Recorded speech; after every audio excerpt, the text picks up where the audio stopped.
Good morning dear students. मैं BK Dixit आपका हार्दिक स्वागत करता हूं और मैं प्रेजेंट करने जा रहा हूं क्लास 11th का एक चैप्टर 18। टॉपिक है बॉडी फ्लूइड्स एंड सर्कुलेशन। मैं इस वीडियो को प्रस्तुत करने में मुझे कुछ दिन लगा और कुछ दिक्कतें आई, जिस वजह से थोड़ा सा डिले हुआ। और दिक्कतें तो आती ही रहती हैं, ज़िंदगी है तो ज़िंदगी में तो आपको आसानी कठिनाई परेशानी आती रहेगी। लेकिन हमारा क्या कर्तव्य होना चाहिए कि हम अपने दृढ़ निश्चय से जिस काम को करने के लिए हमने एक व्रत लिया है, एक ठान लिया है कि हमको इसको काम को करना है, उसे नहीं पीछे हटना चाहिए, ज़रूर कंप्लीट करना चाहिए। कुछ दिक्कतें आई लेकिन मैं पीछे नहीं हटा। मैंने सोचा कि नहीं, करना है कंप्लीट, तो वर्क तो कंप्लीट करूँगा ही, चाहे 2 दिन लगे या 3 दिन लगे। खैर, परिणाम आपके सामने है और मैं आपके सामने ये बॉडी फ्लूइड एंड सर्कुलेशन का पहला वीडियो लेकर के हाजिर हूँ। तो चलिए चलते हैं, देखते हैं कि इस वीडियो में क्या खास बात है। तो डियर स्टूडेंट्स, इससे पहले रेस्पिरेशन का टॉपिक आपने पढ़ा। रेस्पिरेशन में आपने पढ़ा कि how the gases are transported from lung alveoli to the other parts of the body and what is the role of the blood।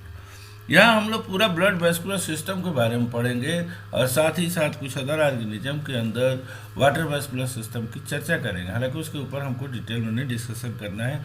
हमारा जो चैप्टर है, जो टॉपिक है, वो है ह्यूमन ब्लड वेस्कुलर सिस्टम। तो सबसे पहले इस टॉपिक में हम लोग ये जानने की कोशिश करेंगे कि सर्कुलेशन क्या है। डियर स्टूडेंट्स, आपको कुछ थोड़ी सी नॉइजी महसूस हो रही है साउंड, इसको मैं आगे रिमूव कर लूँगा, बट होप यू विल इसको आप इग्नोर करेंगे, कंटेंट के ऊपर ध्यान देंगे। तो आइए देखते हैं कि सर्कुलेशन क्या है। सर्कुलेशन वर्ड से ही आप देख सकते हो कि something is circulating from one place to other place. तो यहाँ पर हम देखेंगे कि और ये सर्कुलेशन क्यों होता है। तो चाहे वो वाटर का सर्कुलेशन हो या ब्लड का सर्कुलेशन हो, इसका मेन पर्पज होता है distribution of nutrient and respiratory gases. और साथ साथ एक और इम्पॉर्टेंट पॉइंट होता है, वो होता है removal of the waste material. तो ये देख सकते हैं कि जो सर्कुलेशन का जो टॉपिक है, जो मेन मतलब पॉइंट है, वो क्या है। पहला चीज़ तो है डिस्ट्रीब्यूशन ऑफ न्यूट्रिएंट, उसके बाद से रेस्पिरेटरी गैस का transportation, and the third one also important, that is removal of the waste material. So this is the main aim of the circulation is the distribution of nutrient, transport of respiratory gases like oxygen and carbon dioxide, removal of waste product। अगर हम स्पॉन्जेज में देखें, जो lower organism है जिसमें water का circulation होता है, तो उसमें वाटर के द्वारा ही गैस और waste materials and food materials and other materials का ट्रांसपोर्ट और एक्सचेंज होता है। अब हम पढ़ेंगे क्या, ह्यूमन ब्लड वेस्कुलर सिस्टम। जैसे कि मैंने पहले बताया कि हमारा जो मेन जो टॉपिक है जिसको हमें पढ़ना है, वो है ब्लड वेस्कुलर सिस्टम। और ह्यूमन ब्लड वेस्कुलर सिस्टम के 3 इम्पॉर्टेंट पार्ट होते हैं। मतलब अगर हम देखें तो पहला क्या है, हार्ट। हार्ट क्या है, पंपिंग ऑर्गन है, ब्लड को पंप करता है। दूसरा क्या हुआ, ब्लड एक फ्लूइड कनेक्टिव टिश्यू है that transport the nutrient, waste material and gases and blood vessels, यानी जिसके थ्रू होकर के ब्लड फ्लो होता है। तो सबसे पहले हम जानने की कोशिश करेंगे कि ब्लड क्या है। तो यहाँ पर आप देख सकते हो कि जो ब्लड है, ब्लड फ्लूइड कनेक्टिव टिश्यू है और it flows through the blood vessels. Blood vessel के थ्रू इसका फ्लो होता है। फंक्शंस देखा जाए तो जैसे कि ऊपर डिस्कस किया कि जो न्यूट्रिएंट्स होते हैं, जो डाइजेस्टेड फूड होते हैं, they are transported from small intestine. देखिए ट्रांसपोर्ट, इनका ट्रांसपोर्ट कहाँ हो रहा है, food from small intestine to body, other body parts, यानी स्मॉल इंटेस्टाइन से डाइजेस्टेड फूड का ट्रांसपोर्ट होता है। और कहाँ पर होता है, different parts of the body को ट्रांसपोर्ट इनका होता है। ठीक है, तो ये चीज़ें आप देख सकते हो। इसके अलावा क्या है, रेस्पिरेटरी गैसेज जैसे ऑक्सीजन है, जैसे कार्बन डाइऑक्साइड है, उनका ट्रांसपोर्ट होता है। ठीक है, और इसके अलावा वेस्ट मटेरियल, तो जो ऊपर डिस्कस किया गया था उसी चीज़ को यहाँ पर मेंशन किया गया है, तो आप इसको ध्यान रख सकते हैं। ये फंक्शंस में आपसे 2 नंबर के क्वेश्चन पूछे जा सकते हैं। अब हम आते हैं ब्लड के ऊपर। ब्लड के कंपोनेंट्स, मेन कंपोनेंट्स क्या है? तो देखिए, ब्लड क्या होता है? फ्लूइड कनेक्टिव टिश्यू है, यानी उसके अंदर फ्लूइडिटी होती है। और फ्लूइडिटी का कारण क्या होता है? Presence of plasma. देखिए, अगर प्लाज्मा देखा जाए तो प्लाज्मा क्या है, पहले हम कंपोनेंट को देख लेते हैं, फिर एक एक कंपोनेंट को अलग से स्टडी करेंगे। तो ब्लड के 2 मेजर कंपोनेंट हुए, प्लाज्मा और ब्लड सेल्स, जिसको फार्म एलिमेंट्स भी कहा जाता है। ब्लड सेल्स, ब्लड सेल्स को हम 3 कैटेगरी में डिवाइड कर सकते हैं। एरिथ्रोसाइट, जिसको हम लोग आरबीसी भी कहते हैं, ल्यूकोसाइट, जिसको हम लोग डब्ल्यूबीसी भी कहते हैं, थ्रोम्बोसाइट्स, जिसको हम लोग ब्लड प्लेटलेट्स कहते हैं। नाउ ल्यूकोसाइट्स यानी डब्ल्यूबीसी को again on the basis of the presence of granules, granule के प्रेजेंस के बेस के आधार पर इनको ग्रेनुलोसाइट, एक ग्रेनुलोसाइट भी डिवाइड किया गया है। ग्रेनुलोसाइट को फिर 3 सेल्स में डिवाइड किया गया ब्लड सेल्स में, बेसोफिल, इओसिनोफिल और न्यूट्रोफिल। इस क्लासिफिकेशन का आधार है स्टेनिंग, यानी जो बेसोफिल है they can be dyed with the basic dye. Eosinophil को हम लोग एसिडोफिल भी कहते हैं, इनको हम एसिडिक डाई से स्टेन करते हैं। न्यूट्रोफिल किसी भी न्यूट्रल डाई से इसको हम डाई कर सकते हैं। तो what is the nature to different dye, इसी बेस पर इसका नाम पड़ा है। Basophil can be stain by basic dye, eosinophil by acidic dye, neutrophil by any acidic basic dye. लेकिन ये जो ग्रेनुलोसाइट्स होते हैं, ये ग्रेनुलोसाइट जिसमें ग्रेनुल्स अब्सेंट होते हैं, तो इनको हम डिवाइड करते हैं लिम्फोसाइट और मोनोसाइट। अब इनके बारे में हम लोग आगे डिटेल में पढ़ेंगे, पहले ये हमने पार्ट्स आपको बताने की कोशिश की। चलिए, अगला पार्ट है ब्लड के ही अंदर, ब्लड का जो मेन कंपोनेंट है प्लाज्मा। तो प्लाज्मा क्या होता है? मतलब यहाँ पर आप देख सकते हो ब्लड के कौन से 2 कंपोनेंट है, प्लाज्मा और ब्लड सेल्स। इसके बाद से प्लाज्मा क्या है? तो plasma is a straw colour. Straw colour का मतलब होता है स्लाइटली येलोइश, जो बैकग्राउंड कलर आप देख रहे हैं इसी तरह का होता है। और ये विस्कस फ्लूइड होता है, यानी सेमी सॉलिड या सेमी लिक्विड फ्लूइड होता है। और जो जितना ब्लड होता है उसका 55% प्लाज्मा होता है, यानी 100 ml ब्लड है तो 55 ml उसमें क्या होगा? प्लाज्मा होगा। उसके बाद से इसमें 92% प्लाज्मा का 92% वाटर होता है, और उसमें 68% क्या होता है? प्रोटीन होते हैं। इसमें जो 3 मेजर प्रोटीन है, वो 3 मेजर प्रोटीन कौन कौन है? अब देखिए, फाइब्रिनोजन, और क्या है? फाइब्रिनोजन के अलावा ग्लोबुलिन के अलावा तीसरा क्या है? एल्बुमिन। और तीनों के देखिए फंक्शन अलग अलग है। Fibrinogen help in blood clotting, globulins क्या करता है? इट फॉर्म एंटीबॉडी एंड दस help in defence mechanism. Albumin क्या करता है? ऑस्मोटिक बैलेंस, यानी वाटर और साल्ट का बैलेंस बॉडी के अंदर मेंटेन करता है। तो ये देखिए, ये तीनों प्रोटीन बहुत इंपॉर्टेंट है। ये न केवल 12th बल्कि आपके एग्ज़ाम के पॉइंट ऑफ व्यू से, मतलब नीट के एग्ज़ाम पॉइंट ऑफ व्यू से बहुत इंपॉर्टेंट है। इसके अलावा सीरम एक टर्म आता है। सीरम क्या है? Plasma without clotting factor is called serum, ठीक है ना। इसके अलावा आप अगला टॉपिक अगर देखें, ब्लड के बाद आ जाता है ब्लड सेल्स।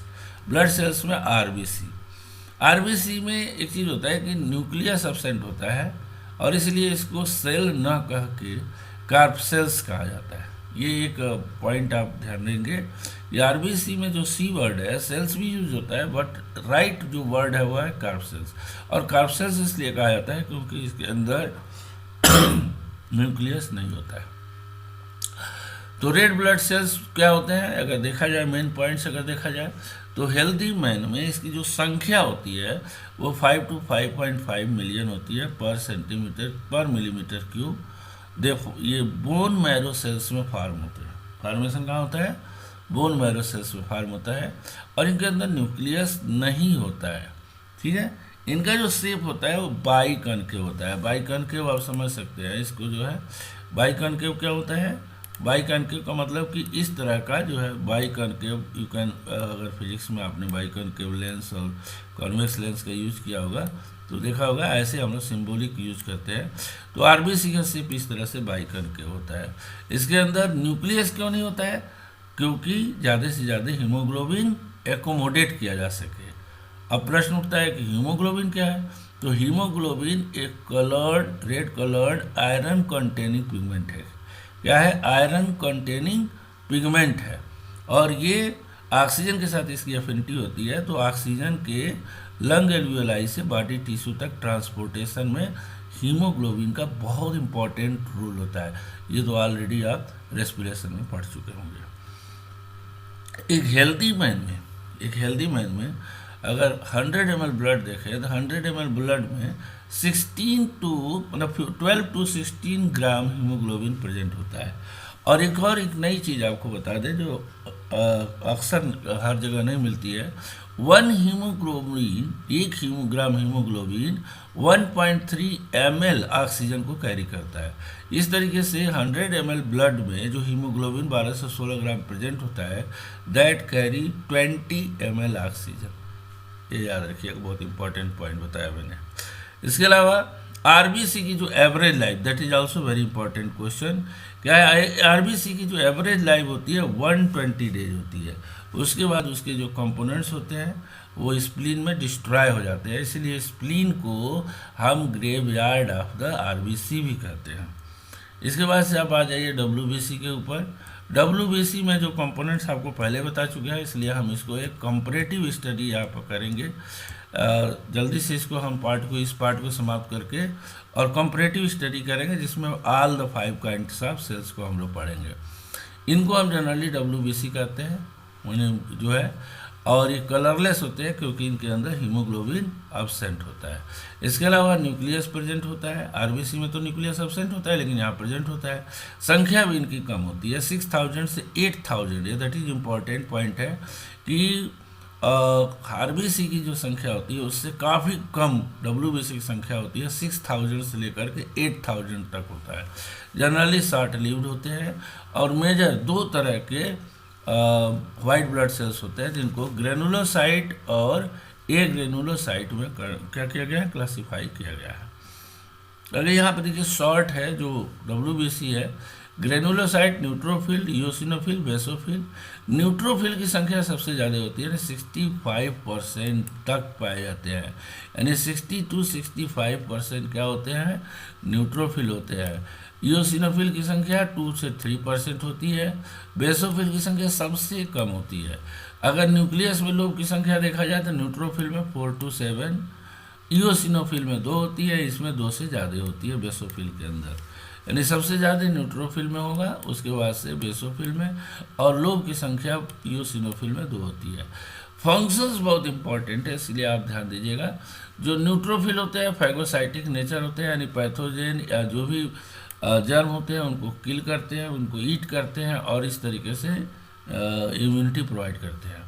इओसिनोफिल क्या करते हैं? ये रेजिस्ट इन्फेक्शन नहीं होने देते हैं, एलर्जिक रिएक्शन से इनका एसोसिएशन होता है।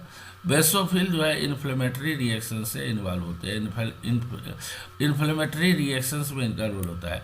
एंड ये 3 तरह के सेल्स 3 तरह के केमिकल सिक्रेट करते हैं, जिसका नाम है हिस्टामिन, सीरोटोनिन और हिपैरिन। ठीक है, तो ये इनका मेन फंक्शंस है। अगर हम लिम्फोसाइट कहें, लिम्फोसाइट क्या होते हैं? ये 2 तरह के होते हैं लिम्फोसाइट्स, टी सेल और बी सेल। तो टी सेल्स जो है वो फैगोसाइटिक नेचर होते हैं, जो बी सेल होते हैं वो एंटीबॉडी बनाते हैं, और ये पूरे ब्लड का 20 to 25% है। And it play important role to immunity develop करने में हेल्प करते हैं। मोनोसाइट, ये भी फैगोसाइटिक इन नेचर होते हैं। एंड सेलुलर इम्यूनिटी जो क्लास 12th में पढ़ेंगे, सेलुलर और एंटीबॉडी मेडिएटेड इम्यूनिटी, ये आगे आप पढ़ेंगे। यहाँ पे शॉर्ट में इनका रोल दिया गया है कि मोनोसाइट्स होते हैं फैगोसाइटिक इन नेचर होते हैं, और ये जो भी पैथोजन होते हैं, चाहे जो भी फॉरेन पार्टिकल्स होते हैं, उनको इनगल्फ करके और पैथोजन फ्री इन्वायरमेंट क्रिएट करते हैं, यानी इम्यूनिटी प्रोवाइड करते हैं। थ्रोम्बोसाइट्स ब्लड प्लेटलेट सेल्स को कहा जाता है, और इनकी संख्या जो है वो 100 1 लाख 1.5 लाख से लेकर के और 3.5 लाख तक होता है। आप देख सकते हैं यहाँ पे 1.5 lakh to 3.5 lakh blood platelets होते हैं। ब्लड प्लेटलेट्स जो है वो सबसे इम्पॉर्टेंट होता है। इनका काम क्या होता है? Coagulation of blood. ये ब्लड कोआगुलेशन में हेल्प करते हैं। एक और चीज़ है कि जैसे डेंगू फीवर वगैरह होता है तो ब्लड प्लेटलेट की संख्या कम होती है। ऐसे में डॉक्टर सजेस्ट करते हैं कि फ्लूइड बहुत ज़्यादा उनको दिया जाए। ऐसे मरीज को फ्लूइड जो है कंजम्पशन की राय दी जाती है। ऐसा क्यों?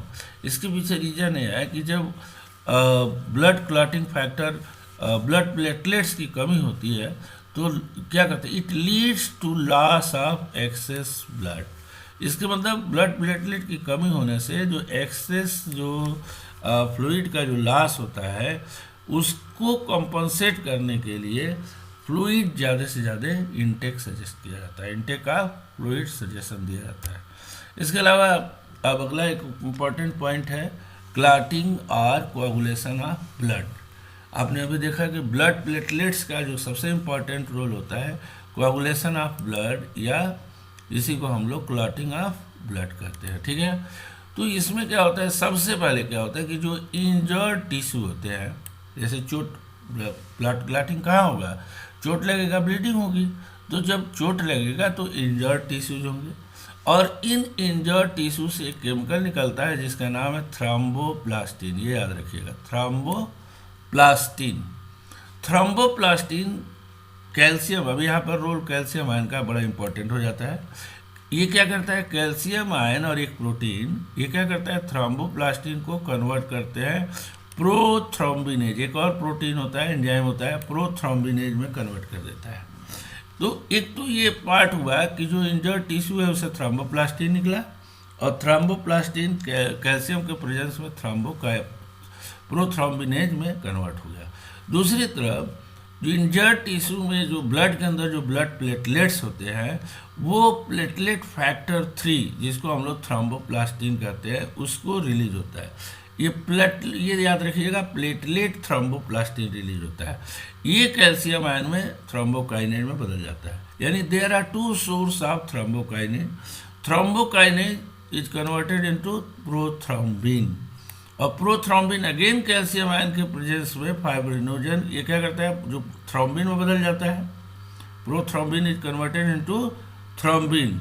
अब जो थ्रोम्बिन होता है, जो फाइब्रिनोजन जो प्रोटीन होता है, प्लाज्मा के अंदर जो प्रोटीन होता है, इस थ्रोम्बिन जो होता है वो फाइब्रिनोजन को फाइब्रिन में बदल देता है। अब फाइब्रिन और ब्लड सेल्स आपस में मिल करके क्लॉट बना लेते हैं। ठीक है, ये क्लॉटिंग हो जाती है यहाँ पर। यानी मेन रोल देखिए, thromboplastin is converted into prothrombin, prothrombin is converted into thrombin and thrombin convert fibrinogen into fibrin. Fibrin और ब्लड जो सेल्स होते हैं वो आपस में मिलकर के क्या बन जाते हैं? क्लॉट बन जाते हैं। तो बड़ा सिंपल सा मेथड है, इसको आप समझ सकते हैं। अब आ जाते हैं लास्ट टॉपिक के ऊपर, ब्लड वेसल्स। जब ब्लड पढ़ा, ब्लड वेसल्स जो है, आप देखिए ब्लड वेसल्स क्या करते हैं? कैरी ब्लड, और इनको हम 3 कैटेगरी में डिवाइड कर सकते हैं। जैसे आर्टरी, अब यहाँ पर आप डायग्राम से बड़े आसानी से देख सकते हो कि ये जो आर्टरीज होती है ये क्या करती है? आर्टरीज का मेन काम क्या है? ये हार्ट है और ये बॉडी है, और ये हार्ट से आर्टरी ब्लड को बॉडी पार्ट को ले जाती है। यानी artery carries blood from heart to different parts of the body. और इसके ठीक रिवर्स वेन, वेन क्या करती है? बॉडी पार्ट से ब्लड को कहाँ ले जाती है? हार्ट को ले जाती है। अब कैपिलरी क्या करती है? इन आर्टरी और वेन के बीच में कैपिलरी कनेक्टिंग लिंक के रूप में काम करती है। जैसे यहाँ पे आप देख सकते हो, आर्टरी जब आर्गन के अंदर जाती है तो फाइन कैपिलरीज में डिवाइड हो जाती है और फिर ब्लड पूरे बॉडी को ब्लड सप्लाई करने के बाद they are collected again and converted into vein. तो ये ब्लड वेसल्स रहते थे। यहाँ पे आर्टरी और वेन के बीच में एक कंपैरिजन दिया गया है कि आर्टरी और वेन में बेसिकली क्या अंतर होते हैं, जो मेन अंतर होता है वो क्या होता है। तो यहाँ पे आप देख सकते हो, आर्टरी क्या है? Artery carries blood from heart to different parts of the body. ये तो डिफिनीशन से हम इसको एक पॉइंट ले सकते हैं। तो अगर यहाँ पर ब्लड कैरी हो रहा है हार्ट से डिफरेंट पार्ट, तो यहाँ पे क्या होगा? Different part two heart. एक तो ये जस्ट अपोजिट हो गया। देखिए ज़्यादा का most of the characters you will find कि वो आर्टरी और वेन के अपोजिट होते हैं। तो आर्टरी में क्या है, आर्टरी में usually carry deoxygenated blood. Artery जो है usually carry oxygenated blood, sorry यहाँ पर ऑक्सीजनेटेड ब्लड होगा, here is a mistake, I will rectify it later. लेकिन आपको मैं बता देना चाहता हूँ, ये चीज़ ध्यान दीजिएगा कि यहाँ पर arteries carries oxygenated blood, D word न पढ़िएगा। और ठीक इसी तरह से यहाँ पर देखिए पल्मोनरी आर्टरी है जो डीऑक्सीजनेटेड ब्लड कैरी करती है, बाकी नहीं कैरी करते हैं। यहाँ पर देखिए usually vein carry deoxygenated blood except pulmonary vein, pulmonary vein oxygenated blood carry करेगी। इसके बाद से the wall of artery are thick, यहाँ पर क्या होंगे, ये थिन होंगे। यहाँ पर ब्लड जो है फ्लो होगा वो हाई स्पीड में फ्लो होगा एंड प्रेशर भी इसका ज़्यादा होगा। यहाँ पर क्या होगा, लो स्पीड लो प्रेशर होगा। और सबसे important when have valve, when में वाल्व होते हैं जो बैक फ्लो को रोकते हैं, आर्टरी में वाल्व एब्सेंट होते हैं। तो देखिए ये जो पार्ट फर्स्ट है इसमें हमने ब्लड और ब्लड कैपिलरीज के बारे में डिस्कस किया। नेक्स्ट जो टॉपिक होगा जिसमें हम हार्ट के ऊपर डिटेल में डिस्कस करेंगे, उस पर हमारा वीडियो होगा और बहुत ही इम्पॉर्टेंट वीडियो होगा, क्योंकि not for it is not important for examination but also for the sake of knowledge के लिए भी बहुत इम्पॉर्टेंट है। तो होप आपको अच्छा लगेगा। अगर अच्छा लगे तो लाइक ज़रूर कीजिएगा। अगर आपने सब्सक्राइब नहीं किया तो सब्सक्राइब कर लीजिएगा। Thank you very much.